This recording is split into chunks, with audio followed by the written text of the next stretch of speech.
What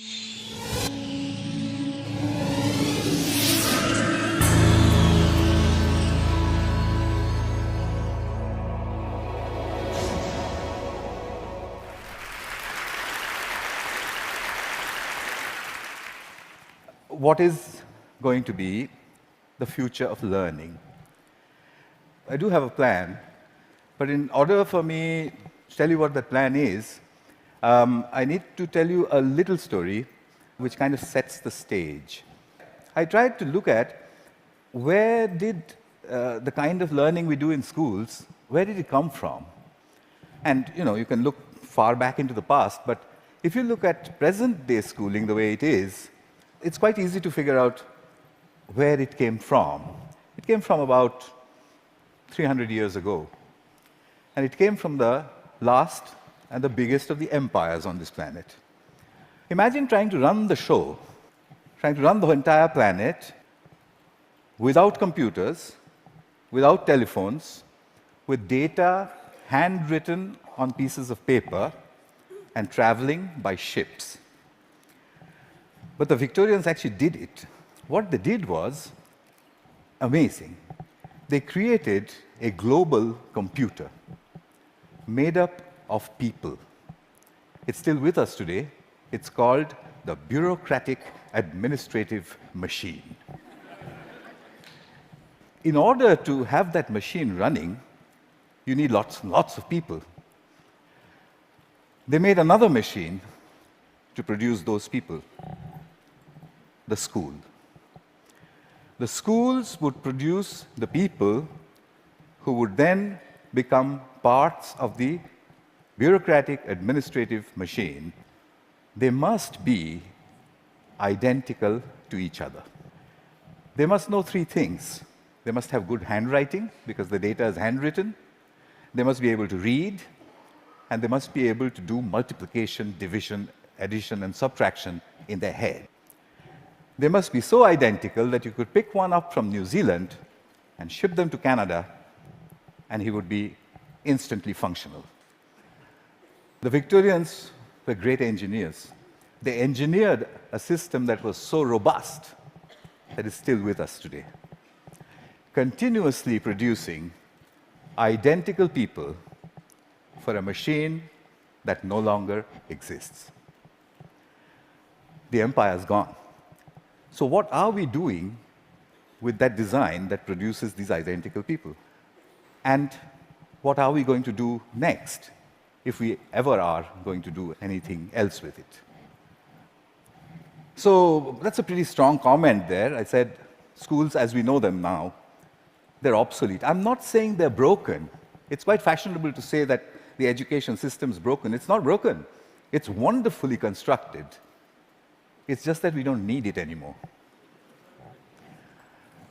It's outdated. What's the kind of jobs that we have today? Well, the clerks are the computers. They're there in thousands in every office. And you have people who guide those computers to do their clerical jobs. Those people don't need to be able to write beautifully by hand.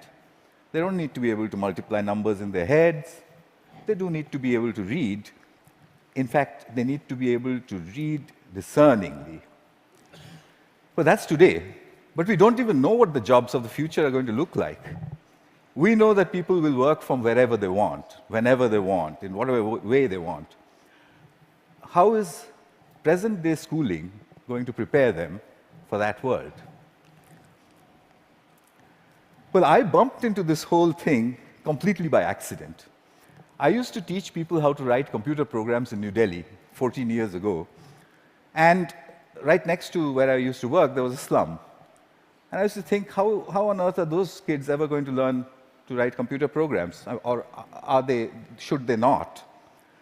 At the same time, we also had lots of parents, rich people, who had computers, and who used to tell me, my son, I think he's gifted, because he does wonderful things with computers. And my daughter, surely she's extra intelligent, and so on.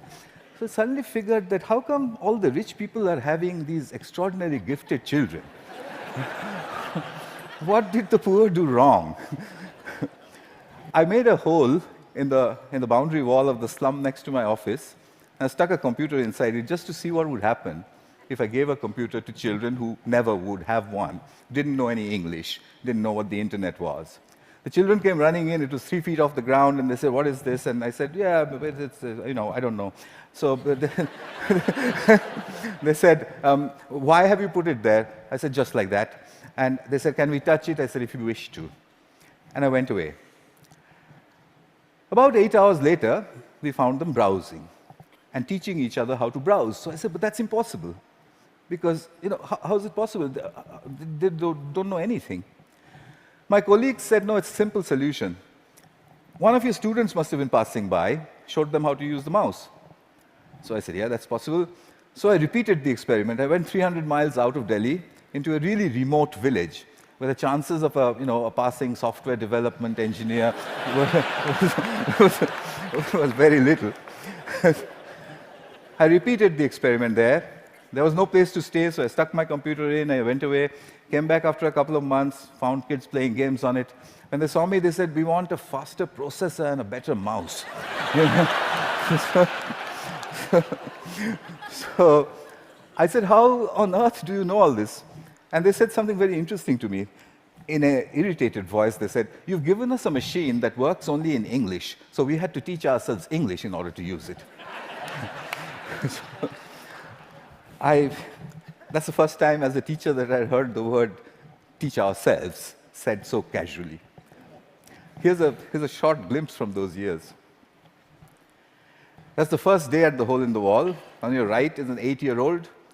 To his left is his student. She is 6, and he's teaching her how to browse. Then on to the, other parts of the country. I repeated this over and over again, getting exactly the same results everywhere.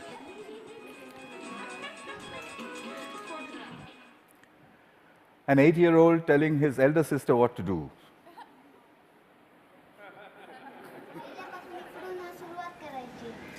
And finally, a girl explaining in Marathi what it is, and said, "There's a processor inside." So I started publishing. I published everywhere. I wrote down and measured everything, and I said, in 9 months, a group of children left alone with a computer in any language would reach the same standard as an office secretary in the West. I'd seen it happen over and over and over again. But I was curious to know what else would they do if they could do this much. I started experimenting with other subjects. Among them, for example, pronunciation. There's one community of children in southern India whose English pronunciation was really bad. And they needed good pronunciation because that would improve their jobs. I gave them a speech-to-text engine in a computer. And I said, "Keep talking into it until it types what you say." Okay. They did that, and watched a little bit of this. Nice to meet you. Nice to meet you. The reason I end it with that, the face of this young lady over there is because I suspect many of you know her. She's now joined a call center in Hyderabad and may have tortured you about your credit card bills. in a very clear English accent. So then people said, "Well, how far will it go? Where does it stop?" I decided I would destroy my own argument by creating an absurd proposition. I made a hypothesis, a ridiculous hypothesis. Tamil is a South Indian language, and I said, can Tamil-speaking children in a South Indian village learn the biotechnology of DNA replication in English from a street-side computer? And I said, I'll measure them, they'll get a 0. I'll spend a couple of months, I'll leave it for a couple of months, I'll go back, they'll get another 0. I'll go back to the lab and say, we need teachers. I found a village, it was called Kali Kuppam in southern India. I put in hole-in-the-wall computers there, downloaded all kinds of stuff from the internet about DNA replication, most of which I didn't understand. The children came rushing and said, what's all this? So I said, it's very topical, very important. It's all in English. So they said, how can we understand such big English words and diagrams and chemistry? So by now, I had developed a new pedagogical method, so I applied that. I said, I haven't the foggiest idea. and, and anyway, I'm going away. So I left them for a couple of months. They'd got a 0. I gave them a test. I came back after 2 months, and the children trooped in and said, we've understood nothing. So I said, well, I mean, what did I expect? So I said, okay, but how long did it take you before you decided that you can't understand anything? So they said, we haven't given up. We look at it every single day. So I said, what? You don't understand these screens, and you keep staring at it for 2 months. What for? So a little girl, who you'll see just now, she raised her hand, and she says to me in broken Tamil and English, she said, well, apart from the fact that improper replication of the DNA molecule causes disease, we haven't understood anything else.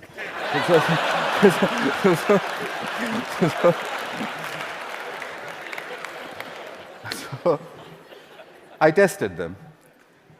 I got an educational impossibility, 0 to 30% in 2 months in the tropical heat with a computer under the tree in a language that they didn't know, doing something that's a decade ahead of their time. Absurd. But I had to follow the Victorian norm. 30% is a fail. How do I get them to pass? I have to get them 20 more marks. I couldn't find a teacher. What I did find was a friend that they had, a 22-year-old girl who was an accountant, and she played with them all the time. So I asked this girl, can you help them? So she says, absolutely not. I didn't have science in school. I have no idea what they're doing under that tree all day long. I can't help you. I said, I'll tell you what, use the method of the grandmother. So she says, what's that? I said, stand behind them. Whenever they do anything, you just say, well, wow, I mean, how did you do that? What's the next page? Gosh, when I was your age, I could have never done that. I mean, you know what grannies do. So she did that for 2 more months. The scores jumped to 50%. Kalikuppam had caught up with my control school in New Delhi, a rich private school with a trained biotechnology teacher. When I saw that graph, I knew there is a way to level the playing field. Here's Kalikuppam. Neuron cell death and communication. I got the camera angle wrong in that one. It's just amateur stuff. But what she was saying, as you could make out, was about neurons. But her hands were like that, and she was saying neurons communicate. At 12. So, what are jobs going to be like? Well, we know what they're like today. What's learning going to be like? We know what it's like today, children poring over with their mobile phones on the one hand, and then reluctantly going to school to pick up their books with the other hand. What will it be tomorrow? Could it be that we don't need to go to school at all?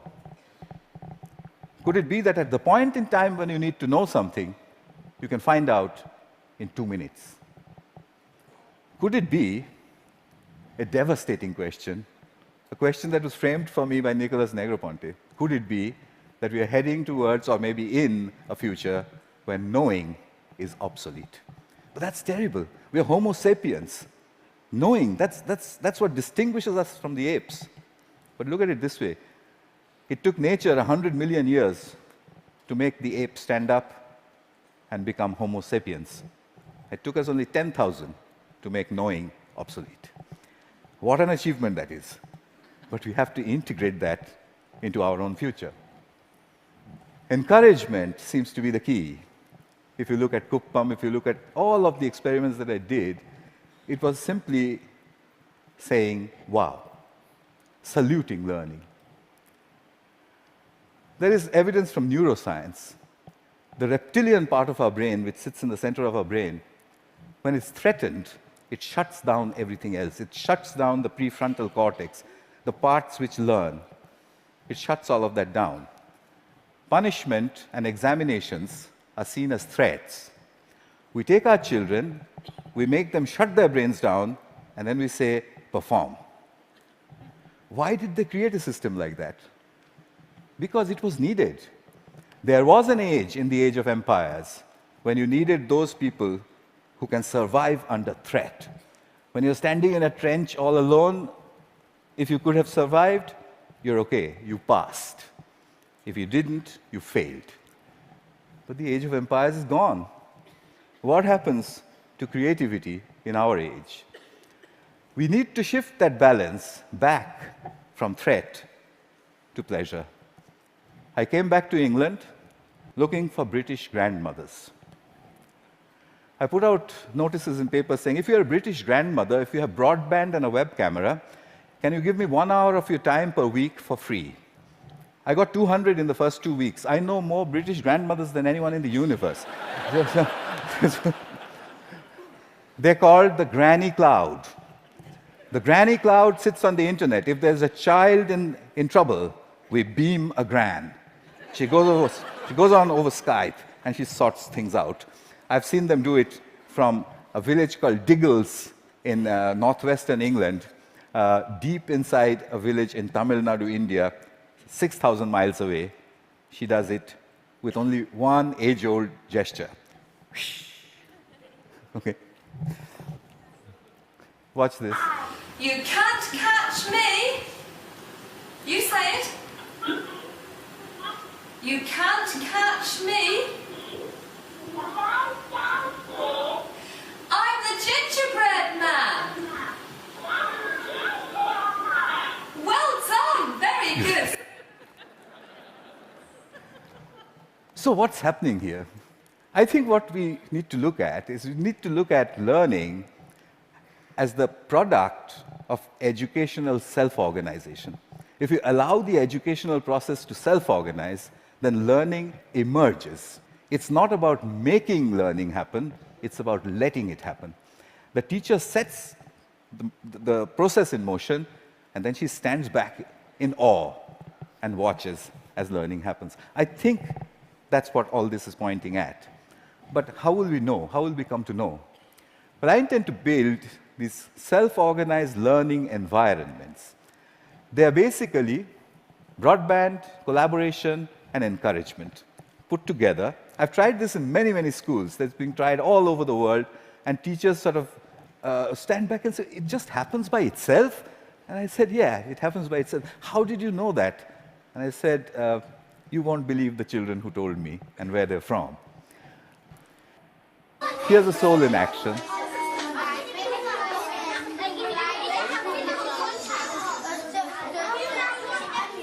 This one is in England.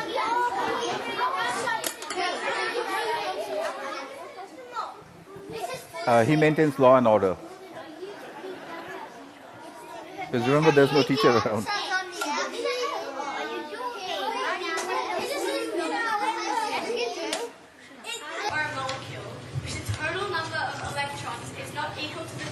Australia. Giving it a net positive or negative electrical charge. The net charge on an ion is equal to the number of protons in the ion minus the number of electrons. A decade ahead of our time. So souls, I think we need a curriculum of big questions. You already heard about that. You know what that means. There was a time when Stone Age men and women used to sit and look up at the sky and say, what are those twinkling lights? They built the first curriculum. But we've lost sight of that wondrous questions. We've brought it down to the tangent of an angle. But that's not sexy enough. The way you would put it to a 9-year-old is to say, if a meteorite was coming to hit the Earth, how would you figure out if it was going to or not? And if he says, well, what, how?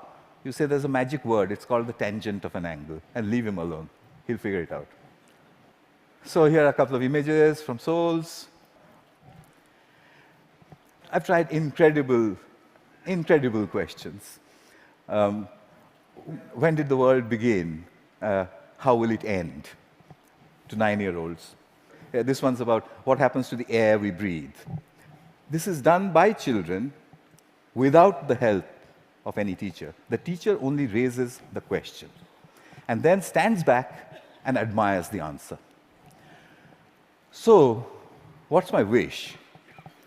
My wish is that we design the future of learning.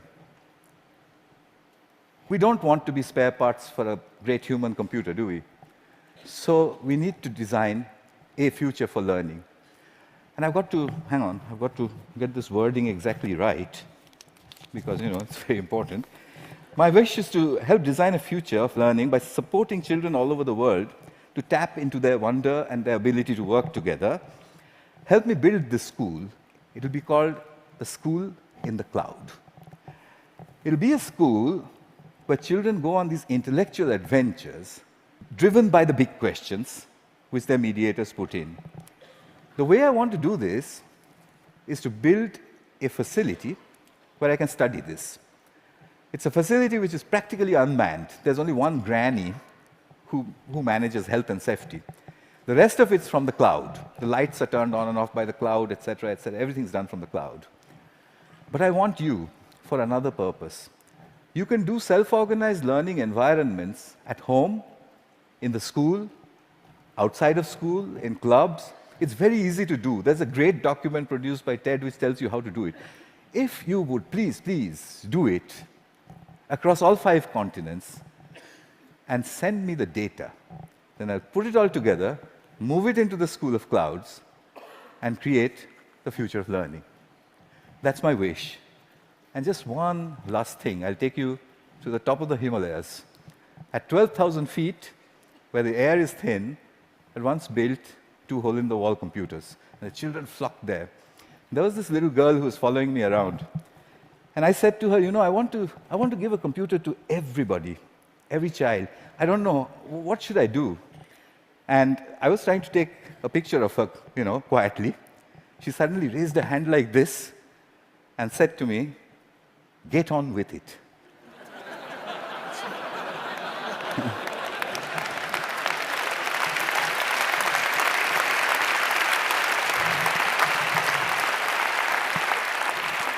I think it was good advice. I'll follow her advice. I'll stop talking. Thank you. Thank you very much.